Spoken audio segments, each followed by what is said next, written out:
So, మొత్తానికి pre success celebrations అంతా కనిపిచ్చేస్తున్నాయి. అసలు ఆల్రెడీ సినిమా హిట్ అయిపోయిన ఫీలింగ్ వైబ్ అంతా వచ్చేస్తుంది మాకు. Touch wood. సో, అంటే మీ మూవీస్ విషయంలో అందరూ కథ, స్క్రీన్ ప్లే, డైలాగ్స్ ఇవెంత ఇష్టపడతారో, మేజర్‌గా కాస్టింగ్ విషయంలో అందరికీ ఒక క్వెషన్ అందరికీ వచ్చేదే కామన్ క్వెషన్. ఈసారి మరి సూర్య గారిని ఈ కథకి ఎంచుకోవాలి అనిపించే అంత ప్రధానంగా ఎందుకు అనిపించింది మీకు 'విశ్వనాథ్ అండ్ సన్స్‌కి'? టు బిగిన్ విత్ నేను ఎంచుకోలేదండి. సూర్య గారు ఎంచుకున్నారు కథ. ఓహ్! ఎందుకంటే ఇది ఇలాంటి ఒక కథ ఏంటి ఏజ్ డిఫరెన్స్‌ని అడ్రెస్ చేసే ఒక కథ. ఒక సూర్య గారు లాంటి ఒక స్టార్ ఏ ఒక ఒక అంత పెద్ద స్టార్ హీరో యాక్సెప్ట్ చేయటం అనేది చాలా పెద్ద విషయం.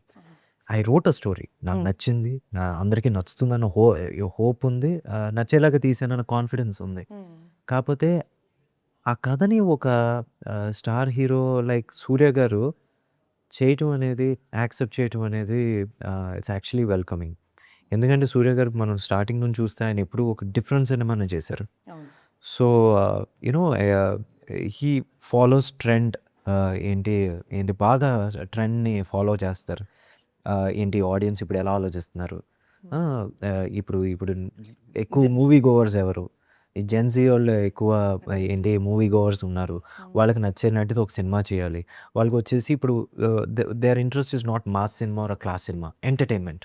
As long as you are entertaining them they will go watch the film. And repeat value కూడా జెన్‌జీ క్రౌడ్‌కి ఎక్కువ ఉంది. And so, he was doing this film. ఇప్పుడు 'కరుపు' అనే సినిమా చేస్తున్నారు. సో, నేను మళ్ళీ ఇంకొక మాస్ సినిమా కాదు. ఈసారి ఒక క్లాస్ సినిమా చేయాలి. ఒక ఫ్యామిలీ సినిమా చేయాలి బేసిక్‌లీ. ఎందుకంటే ఒక ఫ్యామిలీ సినిమా చేసి కూడా సూర్య గారు ఆల్మోస్ట్ 12, 13 ఇయర్స్ అయిపోయింది. సో, అందుకని యూనో అది అలాంటి ఒక ఫ్యామిలీ కథ వెతుకుతున్నారు. నేను కూడా ఇలాగ ఎళ్లి చెప్పడం జరిగింది. అండ్ ఆయన కూడా వచ్చేసి ఈ కథలో ఉన్న యూనిక్ పాయింట్ ఆయనకి నచ్చి, ఓకే. ఇది ఏంటి నా ఫ్యామిలీ ఆడియన్స్‌కి నచ్చుతుంది. ఇప్పుడు ఉన్న జెన్‌జీ క్రౌడ్‌కి కూడా బాగా నచ్చుతుంది. దగ్గరగా ఉంది కదా! లెట్స్ డూ దిస్ అని చెప్పేసి ఆయన గ్రీన్ సిగ్నల్ ఇచ్చారు. సో, థాంక్స్ టు సూర్య గారు ఫర్ యాక్సెప్టింగ్. అండ్ ఆడియన్స్ కూడా చాలా ఈగర్‌గా వెయిట్ చేస్తున్నారు. అదే స్పెషాలిటీ లైక్ ఇప్పుడు మీరు కథ అంటున్నారు కాబట్టి, మీ కథలో ఎలా ఉంటుందంటే కొంచెం రెగ్యులర్‌గా ఉండే సమస్యల్లాగానే కనిపించినప్పటికీ దాన్ని కొంచెం కొత్త దృక్కోణంతో చూసే విధానం కనిపిస్తుందనమాట.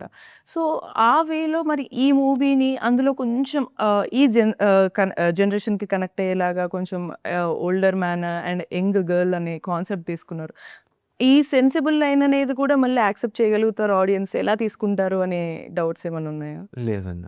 100%గా వాళ్ళైతే మాత్రం బాగా ఏంటి they are going to receive the film very well. ఎందుకంటే ఇవన్నీ వచ్చేసి నేను ఏంటి ఎక్కడి నుంచో తెచ్చిన సమస్యలు కాదు.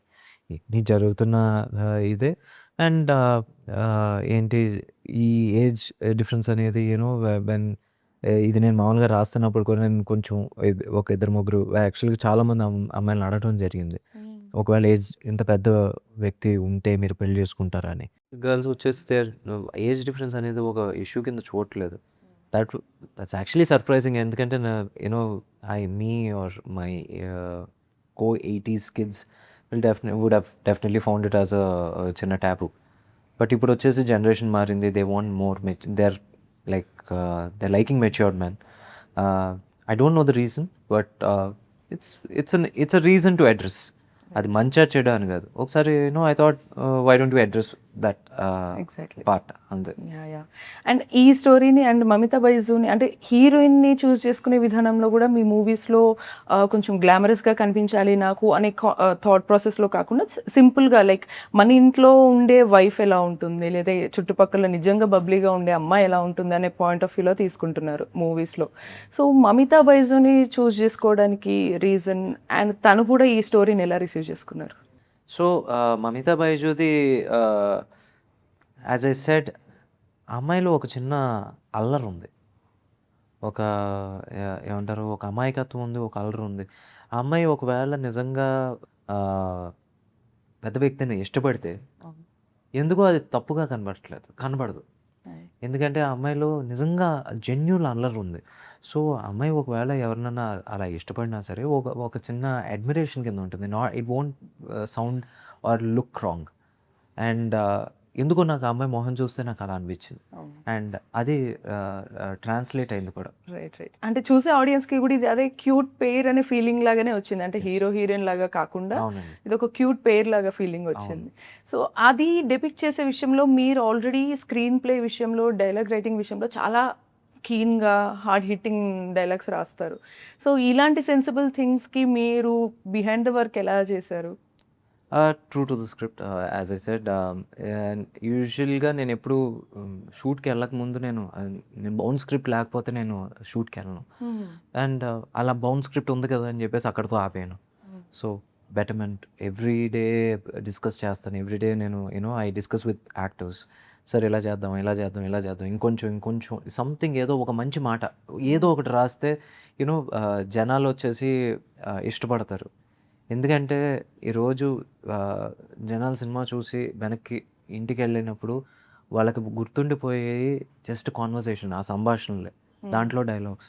సో అవి కరెక్ట్గా ఉండాలి. అవి అవి నిజంగా మనకి అర్థమైపోతుంది, చాలా వరకు అర్థమైపోతుంది. ఈ ఈ మాట బాగా వెళ్తుంది, ఈ మాట వచ్చేసి మనం ఏంటి ఎవరినో మెప్పించడానికి రాస్తున్నామేమో, కొన్ని కొన్ని అవసరం ఉండవు, కొన్ని వచ్చేసి నిజంగా దీనికి ఈ ఈ సీన్కి అవసరం, ఈ సీన్ ఎస్ ఈ ఈ మాట వచ్చేసి నిలుస్తుంది అని ఒక నమ్మకం ఉంటుంది. సో ఆ నమ్మకం ఏంటి ఆ ధైర్యంతోనే నేను